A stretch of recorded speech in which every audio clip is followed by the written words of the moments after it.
Namaste, we are students from CC department. Today we are doing computer and organization and architecture assignment 1 presentation based on our topic looping and mathematical operations. My team members are Jyotika, Neha, Manasa and myself Ritu. So let us go with the contents. So these are the contents of our presentation. So let me go with the introduction.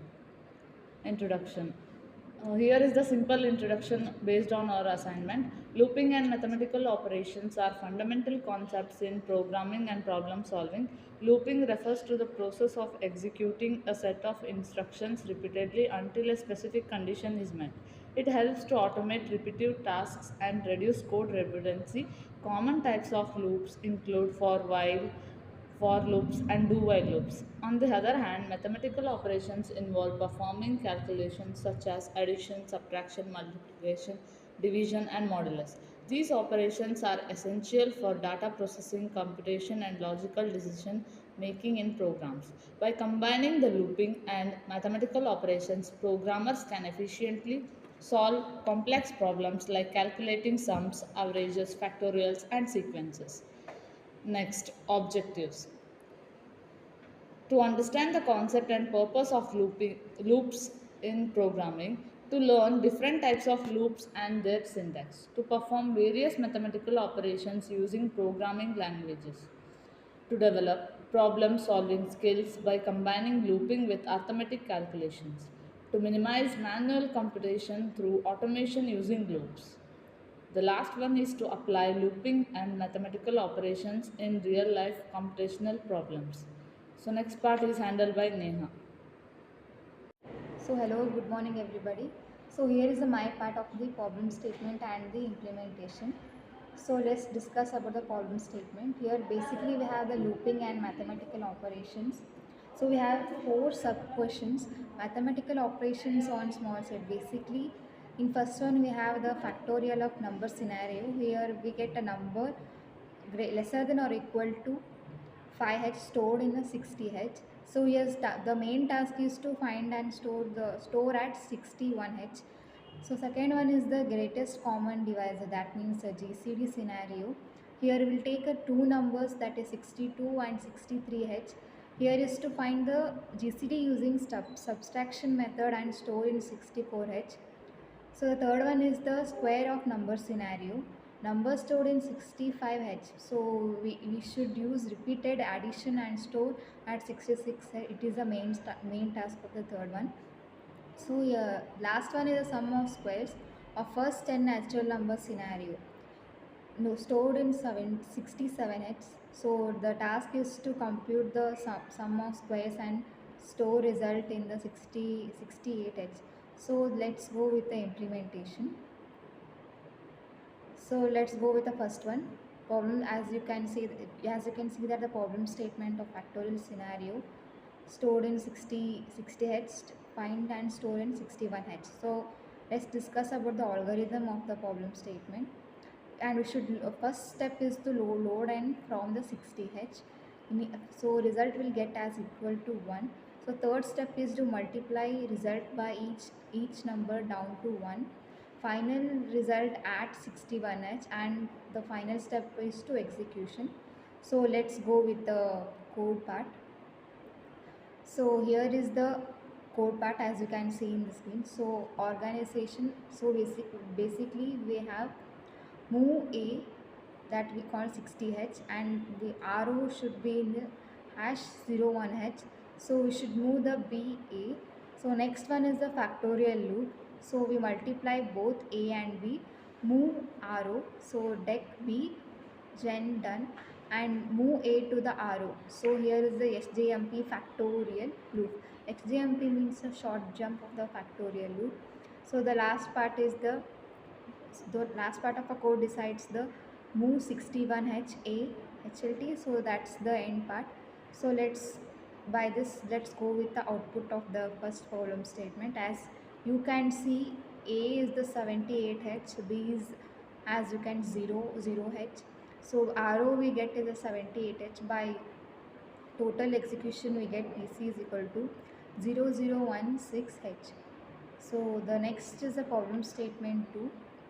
As you can see here, the GCD scenario means greatest common divisor stored in 62H and 63H.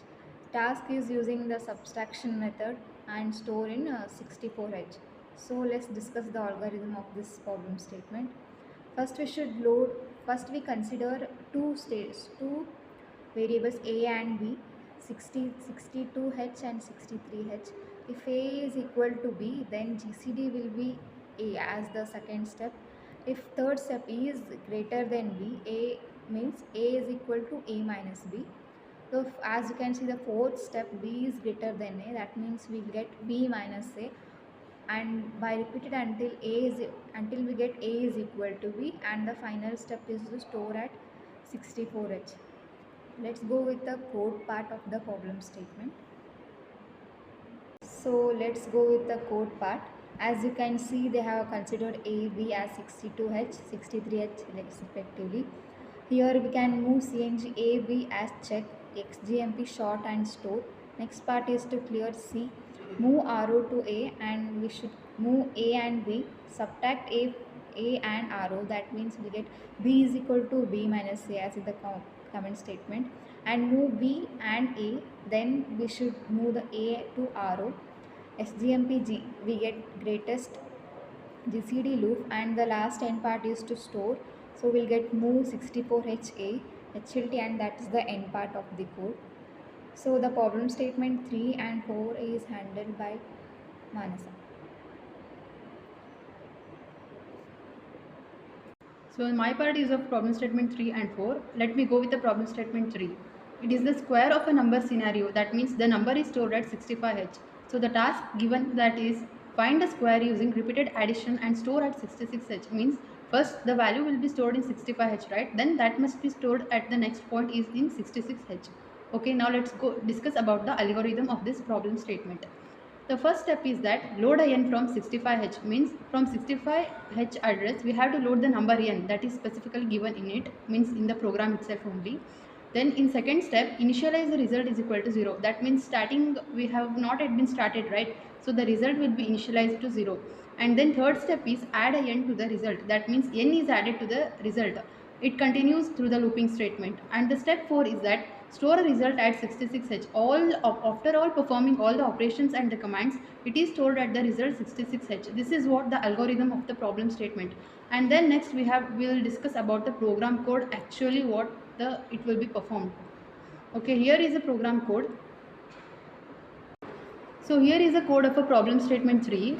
So this is in assembly level language. Okay, this all what we have done is, so first the origin is at 00H, that means starting initial part of the program, and then move A 62H, that means load a first number at 62H, from 8 is loaded to 62H, and then move the second number as we have needed a 2 number, so 63H is moved to B, and then we have to perform the GCD loop, that means control jump statement if not equal of A and B, that means it checks the condition, and then if it is equal then okay, otherwise it goes to the next instruction. And then short jump SJMP, that is to store if equal, okay, if not then it goes to the next instruction to store the next element. And then it checks to the condition B is greater, and clear C, that means what the content will be there in C, that is cleared, and move R0 to A, R0 is moved to A, and move A comma B, for B A is moved, and then sub A comma R0, that means the subtraction process is run in assembly level language, that is B is equal to B minus A, and then move B comma A, then move A comma R0, for R0 A will be moved, and then short jump GCD of the loop. Again the loop will be performed, it continues until all the numbers will be covered in this program, and then it stores the result in move 64 comma I, for A 64H value is stored in GCD, and HLT means it is the end of the program as we have written end statement. This is what the program of third one, and the output we will get is in this way, that means A is equal to 10H, R0 is equal to 00H, and PC is equal to 0014H. This is the output of a problem statement 3, and we'll go for the problem statement 4. This is the problem statement 4. Sum of a square of first n natural number scenario. N is stored at 67H. The task is that compute a sum of a squares and store a result at 68H. So algorithm performed is load n. First will load the number n, initialize result is equal to 0. The result will be starting at the 0 itself because we have not yet started the programming. So for here the loop will be performed and the for loop will be applied, condition will be applied. I is equal to 1 initially to n, and calculate I into I and then add a result to it and store a result at 68H. Then we'll go with the program code for this problem statement. So originally we have started the program is at 00H. So move R0 to 67H. 67H will be moved to R0, and next number as 00H means address of this will be moved to R1 and move R2 as 01H. Then sum to loop move A comma R0 and A will be moved to R2 and B will be moved to R2 and multiply this both A and B, and then add A to R1 and move R1 to A. Then move A comma R2 and then compare jump if not equal A comma R0. That means first it will be compared. If it is equal then okay, otherwise it goes to the next step. Then move 68H comma R0. Then from 68H is moved to the R1, and at last there will be end of the program. And now we will see the output for this particular program. And this is the output where A is equal to 0EH and B is equal to 03H. R1 is equal to 0EH, which is a register, and PC is equal to 0024H. This is what the conclusion, this is what the output for the problem statement 4. Next part is the conclusion, which will be handled by Jyotika.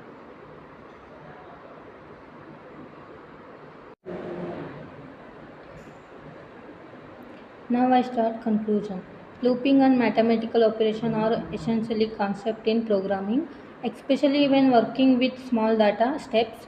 Loops allow repetitive tasks to be executed efficiently, reducing to need to write code respectively and ensuring accuracy. In conclusion, by applying mathematical operations such as addition, subtraction, multiplication, and division within loops, programs can easily process data, find totals, average, minimum, and maximum values, and perform other key components.